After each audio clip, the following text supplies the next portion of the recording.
In this video, I'm going to show you how to make a Venmo business account. Now, in order to create a Venmo business account, you first need to create a personal Venmo account, and then afterwards, you can make a business account. So what you want to do is you want to install the Venmo application, and you want to start off by just making an account like you normally would. So me personally, I already did make a personal account, and in order to make an account, you will need information like your name, your date of birth, your social security number, or your tax identification number. You also need to input your address and a valid US based phone number. But basically, those are the tools that you will need in order to create a regular Venmo personal account right over here. So once you made a personal Venmo account, you could then go ahead and turn it into a business account. So in order to do that, what you would need to do is you would need to go to the bottom menu, then select over here where it says me, then go to the top left and select on your name right over here. And then you're going to see this option that says create a business profile. And then over here, you just want to go ahead and press on create profile just like so. And then it is going to ask you what type of business is this for, whether it's individual or registered. So you want to go ahead and select either of these options, and you want to select the option that does apply to you.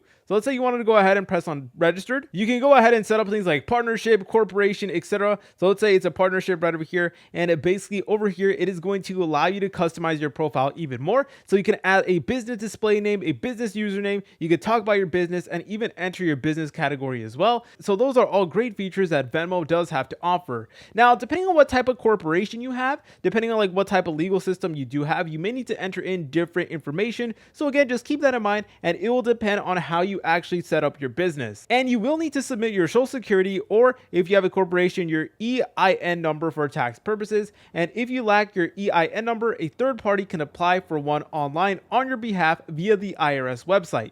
But this is separate from the whole Venmo process. I just wanted to throw that out there. And lastly, it may ask you to verify your identity with like a photo ID. So just have like a passport or a driver's license or a state ID on standby so that you're easily able to do it. If you guys found this video helpful, make sure to leave a like and subscribe. I'll see you in the next tutorial.